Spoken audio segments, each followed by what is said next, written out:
Welcome to being intentional about your time. I'm Susan Finema. I am the Chaos Eradicating Officer for Beyond the Chaos, and I have 30 years in project management and operations, along with 10 years as an ops director at an ad agency. And I fully believe if you can do advertising, you can do anything. It's a rough business. My company has served over 20 FileMaker development houses, and I have 12 years of working virtually. I am also a home chef, so I use my professional organization skills personally too. When I was in Chicago as an ad agency director, I had many 7-course dinners in an 800 square foot condo, and if you're serving, uh, you know, 10 to 12 people 7-course dinners, you're going to end up having to do some planning in a space that small, let me tell you. The food always turned out good. If you're interested in invitation here down to Texas, let me know. We'll see what we can do to work that out. Uh, let's give a quick top line overview of this course and make sure you're in the right place. Essentially, this course is going to be about calendar or time blocking, calendaring, blocking your time. There's a ton of things that people call it. But the goal here is to be intentional about how you're using your time so that you are not a victim to everything else that's going in the world, that you are not sucked in to all of the things that take your time. You are instead in charge of how your time is being spent and that you are in control. And this is going to make a really big difference in a lot of ways. So, being intentional really gives you the ability not to be a victim to outside forces like email, social media, phone, chat, all of those things that are distractions. But more than that, it's also going to make sure that you are doing the important things first, that you have time to focus on the things that are most important in your life. There's a story that Stephen Covey tells in one of his books. I think there are videos out there about that now too, where he has a big old pitcher, the glass pitcher, and he starts by asking the group, how you can fit as many rocks, pebbles, sand, and water into it. And it's very clear through his demos that if you start with the water, everything else won't fit at all. But if you start with the rocks and then put in the pebbles will fall down around the rocks. The sand then can fall down around the pebbles. And then the water can even fill in more spots. So by doing the important things first and getting the rocks in place first, you're going to be able to accomplish a whole bunch more things. The other thing this helps you do is eliminate emergencies or distractions. We tend to think that when the phone rings, it is an emergency. It's just not. And so making sure that we have ways to manage those emergencies is important as well. But we want to eliminate as many as we can. It's amazing how many things are not emergencies if you don't drop everything for them. The last feature of being intentional about your time is that you're more easily able to set realistic expectations so that when someone says, "Hey, can you do this by Friday?" At a glance, you can look at your schedule and you can say yes or no. That is a huge, huge benefit of being intentional about using your time. The first step that we want to set in our calendar are our personal priorities. Now, these are the things that make us a whole person, that make us able to serve our fellow man, whether that be our family, our team, our clients. We want to make sure that we are personally in the right frame of mind to do that. And if we don't make those personal priorities the rocks that go into our calendar, then we are not going to be able to serve everyone else that well. So where do those start? Well, the first thing is your God, your spirit, whatever you believe, you want to make sure that you're getting that prayer or church or meditation in your schedule. Maybe you enjoy a morning walk around your neighborhood pond to bring peace to your soul. Whatever those things are that really center you, that's what I'm talking about here. Make sure those get on your calendar first. Don't give it up for anything. If you need to reschedule it, that's okay, but don't give it up. Health is your next thing. You want to make sure that you are eating healthy, that you're exercising, that you're taking breaks, and make sure that those get on your schedule along with your social activities. So it's interesting how these three things can sometimes be the same thing. Maybe you take a peaceful walk over to your gym to work out in a workout class with other people. You've combined three things all in one activity. So you can make it short. It doesn't have to take up a huge amount of your time. The social aspect is important to make sure it gets on the calendar too. I think, we've all been locked down. Most of us work from home. And if you're not getting out and seeing other people, you're not a whole person. Introverted or not, we do need other people. So even if it is going to a FileMaker development group in your area in person, or going to lunch with your kids at school, whatever you're doing, get out, see some people. I would recommend at least once a week, and get that on your calendar. If that's going to the gym for a workout with a class, that's great too. But make sure that you have all of those things covered. Put these things on your calendar first before you put anything else. If you've got a kid's soccer game, put it on the calendar. We can be flexible, since most of us work from home, to get those things done, and the work will come in around the rest of the space. Here's the other thing that people often forget in the personal priorities is sleep. If you're not getting enough sleep, quality sleep, then you are not able to do any of even these first personal priorities to help serve your fellow man, your family, your clients, and your team. So make sure that you put your bedtime on your calendar. What time are you going to go to bed to make sure that you get enough sleep? And what do you need to do before you go to bed to get ready? Do you need to read? Do you need to take the dog out? What are all of those steps that you take as part of your wind down process? Get all of that on your calendar first. These are your rocks. These are the things that we want no matter what. Then let's go to our professional priorities. These are the pebbles. These are important, and these are the things that you do all those other things to be able to do, as well as you do these things to be able to afford to do some of those things, right? So first, let's talk about intentional work and what that might be. It really is performing your main job function. So as a developer, it could be, blocking a deep dive time to really do that tough development work. It could be working on the business, it could be sales calls, whatever your main job function is. If you're a business owner, working on the business, making sure you're allocating time for ops and marketing and networking and all of those things. That is what we're talking about there. And what's really important is that you want to do these things during your most energetic times. So you need to know yourself. For example, personally, I am not very good at focusing when I have a bunch of little things hanging over my head.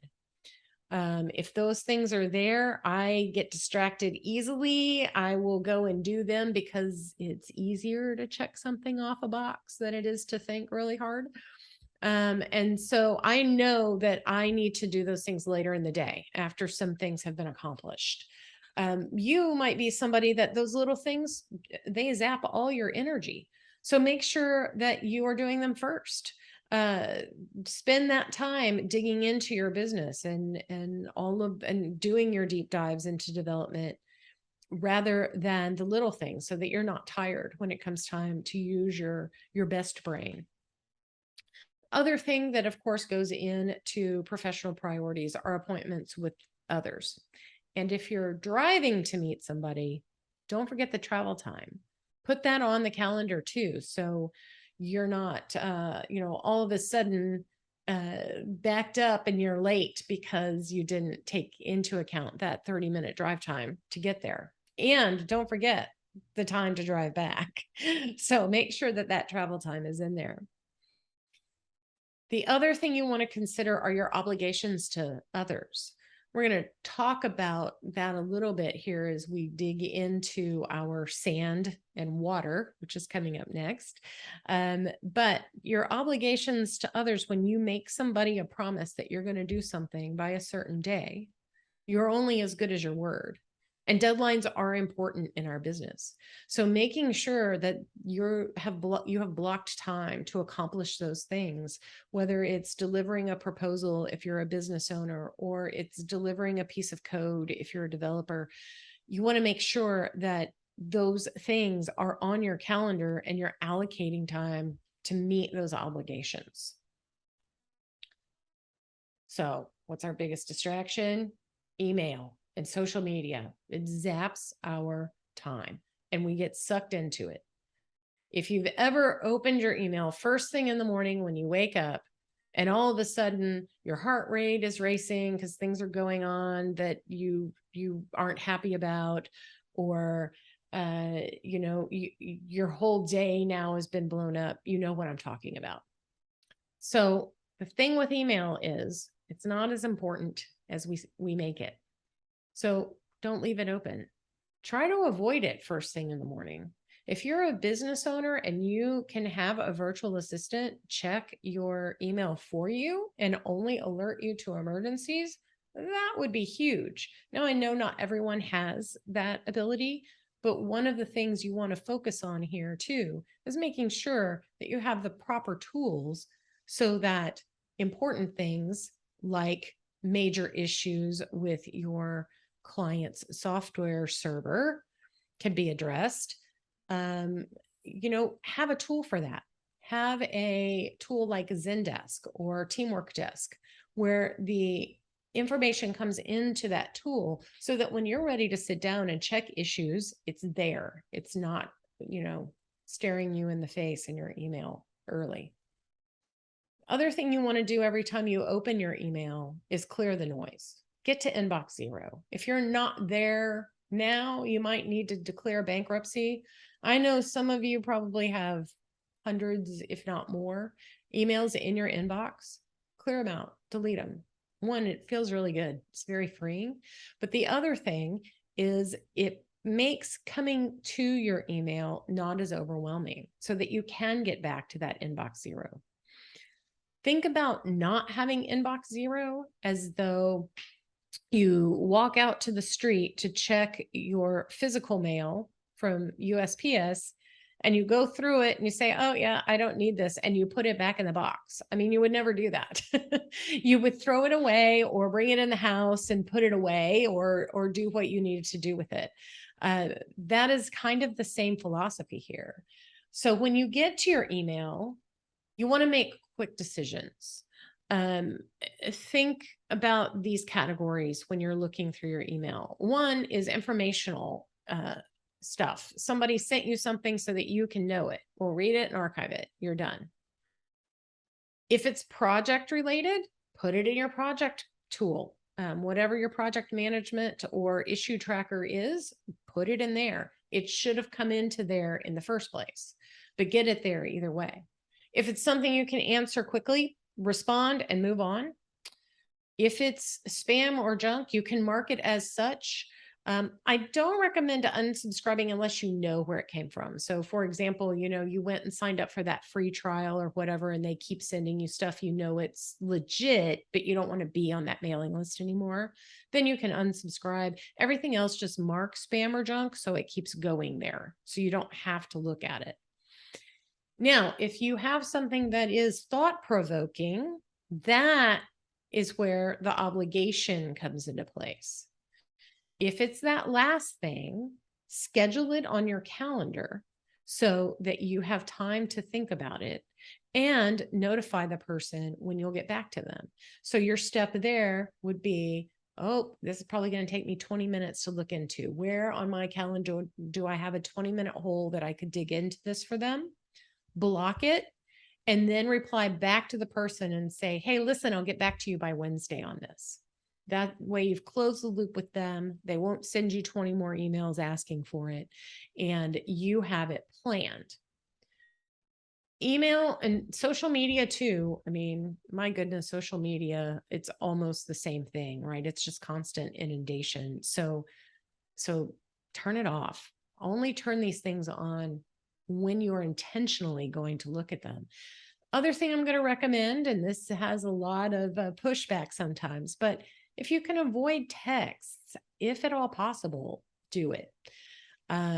Texting is an immediate thing. So are phone calls, really. These days, I know we sit here and if our phones ring, we're like, oh no, it's an emergency. What happened?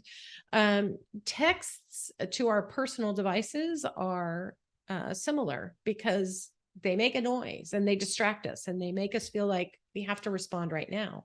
And if you don't respond right now, it can get buried and you can lose it.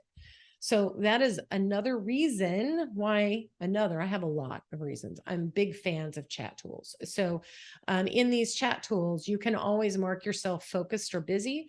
I think that's one of the things I get pushback on the chat tools a lot from people is it's just constant noise all day. I hate it. Okay, well, mute it. You have that ability. That's in almost all of these. You can sometimes even put an autoresponder on them, or you can note yourself to others so that they know what you're doing. You should be patient with others on these chat tools too, remembering that, you want the same grace from them. So if you don't need the answer right away, give them some time. The other benefit of these chat tools, you can flag it to come back to. So you're able to say, okay, great. I'm going to look at this in 2 hours. I'm not going to look at it now, and it'll pop back up and you can respond to it then. Let's talk about the software that can help you in all of these things. Now, as you're building your calendar, one thing that you can look at is a tool called Reclaim. Huge shout out to Martha Zink for turning me on to this. Reclaim lets you float some things on your schedule. So like if you don't care if you have lunch, any time between say 11 and 2 every day, but you want to make sure you have it, it'll float that time on your calendar so that as other things take it, it won't lock in that time until the last minute, until it has to. It's really kind of a cool tool. And, there are other things like that that you can float. That's just an example. So that's worth looking into. Reclaim.ai is the website there. There's also a tool that I have had the opportunity to test out called Taskable. TaskableHQ.com is the website there. It lets you tie in tasks from your other tools into your calendar so that you can link them. And it is very useful if your tools are on their list. So take a look at that. I have a colleague who uses a tool called Motion, usemotion.com. This is a calendar scheduler that works, outside and inside to help you manage your time, and he swears by it. So definitely worth looking into. Other things we can't forget: project management and support issue tools. I mentioned them before. These tools help prevent the emergencies. They help your email from getting full. They help organize all of your work so that you know how to spend your time intentionally, because you know when a deadline is, you know what the expectations are from a client. And so these are tools like Teamwork is my favorite project management tool. We're also big fans of Asana. Trello is acceptable. Zendesk is great for support issues, as is Teamwork Desk, especially if you're using Teamwork. You also should have a CRM. If you're a business owner, something like HubSpot or Zoho. These tools help you track all of your clients and your contacts and your sales. So keeping that up to date, it's beautiful. I can go into HubSpot and send emails out to my sales people, the people I'm following up with on sales, without going into my email.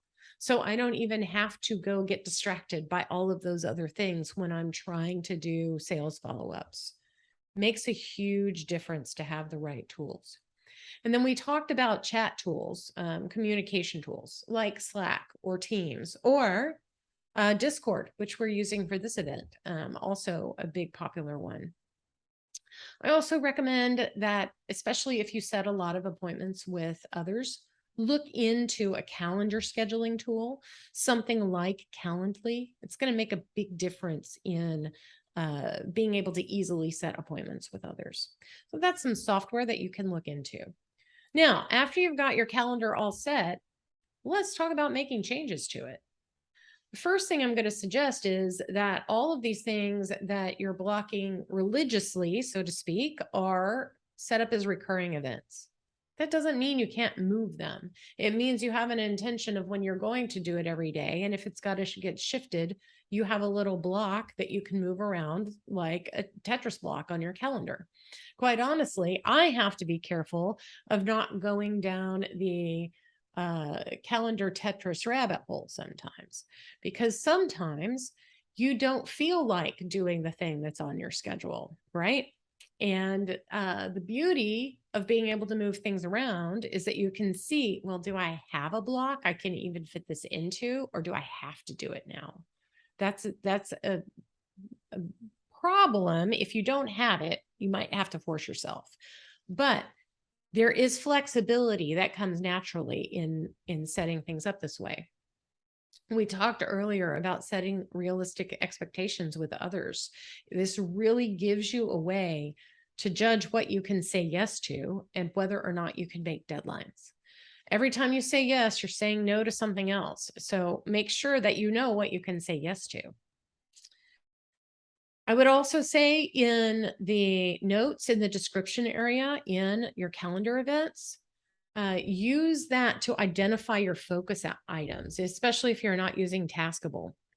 Or you can even link it to your project management tool or your CRM tool so that you know what you're doing during that focused time. It's really a huge thing. So I hope this has brought you a way to bring control to your time and to your calendar. It gives you that feeling that you're not as much of a victim. And one of the things I want to offer the business owners out there is a free operations audit for your business. So if you'll go to beyondthechaos.biz/operations-audit, there is an audit that you can fill out for your business. After you fill that out, we'll schedule a time and I'll give you 3 free recommendations on how to improve your business operations. I want to thank you so much for your time today. You can reach me at Susan at beyondthechaos.biz, and you can check us out at beyondthechaos.biz.